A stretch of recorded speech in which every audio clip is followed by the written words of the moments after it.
Hola, mi nombre es Darisbel y en este video, Reclutamiento, Selección y Análisis de Cargos, vamos a hablar acerca de los puntos de inflexión que surgen en este proceso de acuerdo con lo estudiado en Psicología Organizacional 2.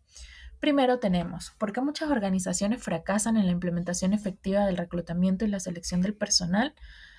Las razones pueden ser variadas, pero tenemos, por ejemplo, el no haber establecido criterios de selección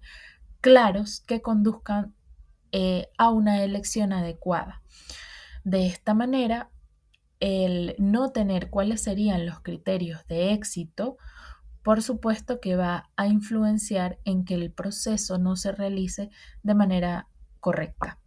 Otro punto, como lo discutíamos en clases, es la no verificación de documentación. Cuando no se realiza una verificación adecuada de las cartas de presentación, de los currículum o la información suministrada, por los candidatos podemos conducir a algunos sesgos o a unas elecciones inadecuadas. Es por ello que se recomienda que se realicen procesos de verificación de todos estos documentos, así como de cualquier información ambigua que pueda ser suministrada por un candidato. El uso de métodos de selección. Cuando no se emplean métodos de selección o pruebas de idoneidad, existe un mayor riesgo de que las organizaciones tomen decisiones inadecuadas al momento de seleccionar su personal. Es por ello que desde estos procesos y desde la psicología organizacional se recomienda que las organizaciones implementen métodos de selección que sean verificables y, por supuesto, que tengan un margen tanto de confiabilidad como de validez. De igual manera, el uso de las pruebas aplicadas. El aplicar pruebas que no están validadas o diseñadas, como lo mencionaba la profesora Laura, para el contexto organizacional puede penalizar los resultados de los candidatos. Por ejemplo, el empleo de pruebas cuya interpretación es clínica o psicopatológica en el contexto de selección del personal, por supuesto, puede sesgar los resultados obtenidos. Las políticas de la organización también, porque si no existen unas políticas claras de RH, de gestión del talento humano y de selección de personal, por supuesto que estos procesos se realizan de manera, podríamos decir, arbitraria o sin que se lleve a cabo una supervisión adecuada de cada uno de estos procedimientos. También la cultura organizacional, y se preguntarán por qué. Bueno, porque en algunas organizaciones puede existir mayor resistencia al ingreso de un desconocido, como puede ser el caso de algunas empresas de naturaleza familiar, en donde existe de pronto o puede existir una mayor resistencia a nuevos ingresos. Por supuesto, dependiendo de cómo es esa cultura. Otros errores comunes en la selección que pueden conducir al fracaso, de acuerdo con Adler, es enfocarse en habilidades y experiencia en lugar de desempeño futuro.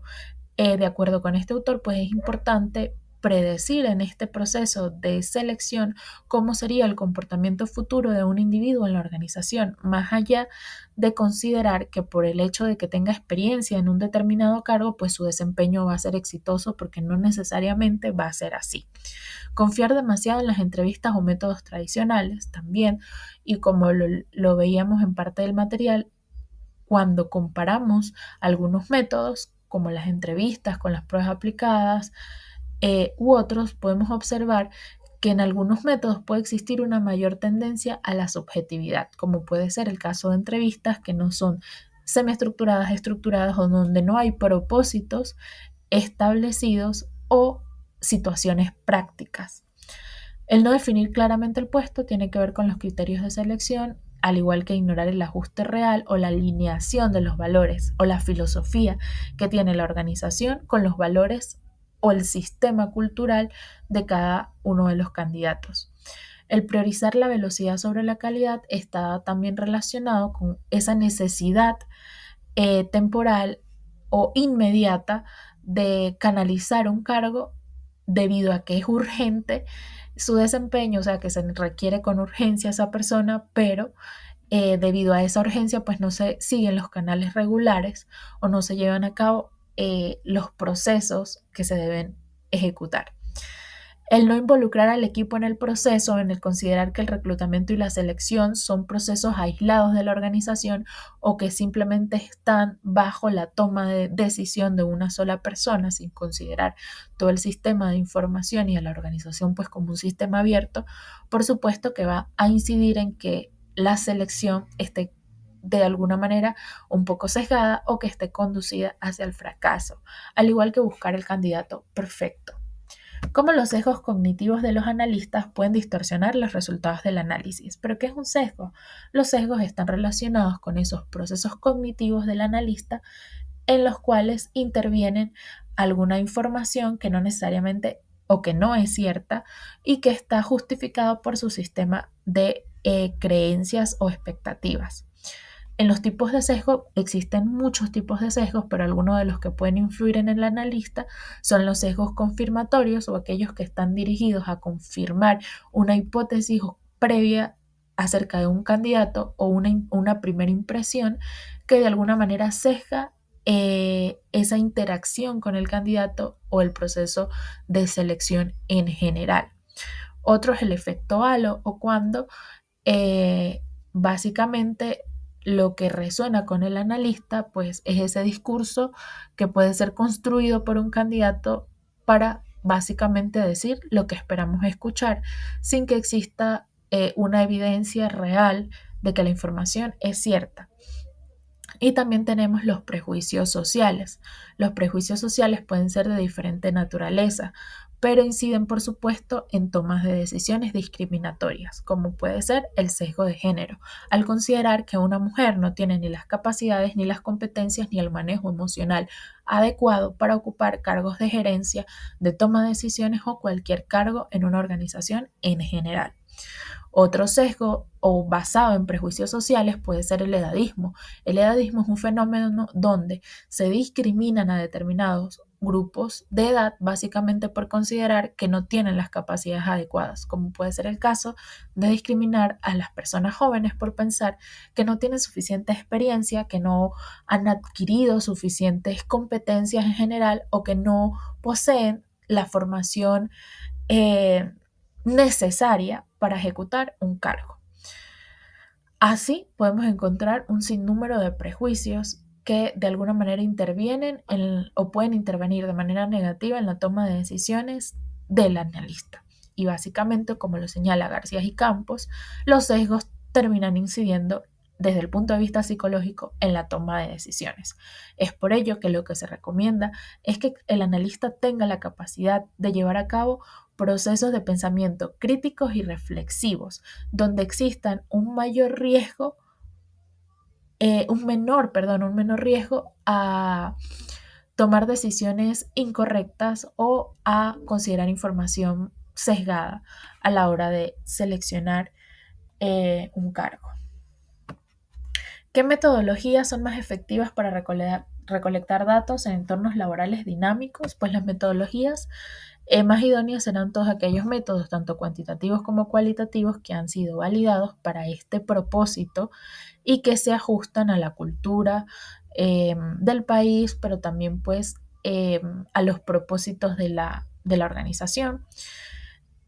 Podemos encontrar diferentes métodos, tanto cuantitativos como cualitativos, como las entrevistas, el assessment, las simulaciones o una gama de pruebas psicológicas o tests psicotécnicos que nos permiten indagar acerca de las competencias que existen eh, o para medir estas competencias en los candidatos. Desde el punto de vista de Flores, es importante que los métodos que se ejecutan en estos procesos pues se realicen con la rigurosidad que conlleva cada uno de ellos al momento de hacer sus aplicaciones. También Victoria Chuco, cuando ya nos habla un poco del assessment en un estudio eh, en un artículo de investigación, ella reconoce que este es un método idóneo. ¿Por qué? Porque básicamente permite la participación de más observadores y que no solo la decisión sea tomada al final por un solo analista o evaluador, sino que existan diferentes observadores o jueces que de alguna manera miden el desarrollo o más que el desarrollo, las competencias que tiene un candidato frente a una situación específica. Desde el assessment se busca de alguna manera profundizar en las habilidades blandas que tiene un candidato, más allá de las competencias técnicas, para de esta manera poder conducir a un desempeño exitoso dentro de la organización y también alinear un poco cómo es el desempeño o el perfil de este candidato a la hora de considerar otros aspectos como cómo sería su desarrollo o crecimiento dentro de la organización. De manera que los métodos son variados y la principal recomendación es que sean aplicados de una manera ética y responsable. De igual manera con el uso de las pruebas psicológicas. ¿Cómo impacta la diversidad generacional en las competencias requeridas para este rol? Bueno, por supuesto sabemos que la tecnología ha tenido un efecto significativo no solo en la manera como nos comunicamos o relacionamos con otros, sino también en nuestro propio desarrollo vital. Básicamente las generaciones digitales tienen diferentes modos de aprender, de, de relacionarse, también diferentes intereses y lo que de pronto puede ser importante para la generación Y no necesariamente es importante para los millennials. Entonces considero que es muy importante ser conscientes de que existe esta diversidad generacional y considerar que por supuesto tienen un impacto al momento de llevar a cabo procesos de selección. Por ejemplo, si el analista que se encarga de la selección eh, del personal pertenece o es un millennials, es decir, un nativo digital, es probable que tenga mayores destrezas al momento de hacer uso de plataformas o de tecnologías o de IAs para poder llevar a cabo su trabajo, en comparación con un baby boomer que no es un nativo digital, sino que ha migrado hacia la tecnología y que pueda requerir procesos de aprendizaje más largos. Básicamente, considero que las generaciones digitales no deben ser un condicionante o no deben dirigir hacia sesgos con respecto a quienes poseen o no ciertas competencias, sino que es importante considerar que existe una heterogeneidad de intereses y de formas de aprender y de trabajar que no necesariamente van a ser las mismas. De manera que sí hay un impacto de las generaciones digitales y este debe ser considerado a la hora ya sea de realizar como de analizar un cargo en particular. ¿Qué limitaciones éticas y legales surgen al utilizar tecnologías como el job mining? Bueno, de acuerdo con este autor, Manrop, él menciona que pueden ser diferentes tipos de factores que tengan un impacto negativo al hacer un uso no ético de este tipo de tecnología. Por ejemplo, la discriminación algorítmica, que podría estar fundamentada en sesgos como los que hablamos anteriormente, la vigilancia sin consentimiento o la revisión de información personal del candidato sin que éste sea consciente ni haya autorizado la misma, la opacidad en el uso de esta tecnología en particular, es decir, que no existan canales de auditoría de la manera en la que se están utilizando estas tecnologías y se garantice que sea de un modo seguro, lo que puede conllevar a una selección coercitiva o a desigualdad en el poder de la información. Todos estos aspectos son importantes porque pueden conllevar a que la organización incurra en prácticas ilegales o en malas prácticas que perjudican o de alguna manera afectan a los candidatos debido al momento de suministrar la información o los datos no hayan sido o no hayan realizado un consentimiento formal de cierta información. Esta desigualdad en el poder de la información, por supuesto, que se considera desleal y puede repercutir en usos indebidos o en que estos datos sean utilizados con otra finalidad que no es la pautada en un inicio. Es por ello que se recomienda que existan políticas dentro de la organización que se ajusten a, a la corresponsabilidad, a la responsabilidad y a la garantía de la seguridad de la información al momento de llevar a cabo estos procesos. ¿Cómo garantizar que el análisis de puestos no se convierta en un mero trámite burocrático, sino en una herramienta viva? Bueno, se recomienda, de acuerdo a lo indagado y a las fuentes señaladas, al igual que como lo plantea Flores en su investigación sobre la selección del personal en la gobernación del estado Mérida, eh, se plantea que es necesario que estos procesos se conviertan en puntos de interés o en focos eh, que de alguna manera sean considerados no solamente como un requerimiento o un requisito necesario para agilizar un proceso, sino que realmente se comprenda desde el punto de vista del pensamiento estratégico cuáles son los efectos que tiene el utilizar o no estos métodos a la hora de seleccionar el personal. En efecto, desde el pensamiento estratégico se analiza o se analizaría, de acuerdo con Porter,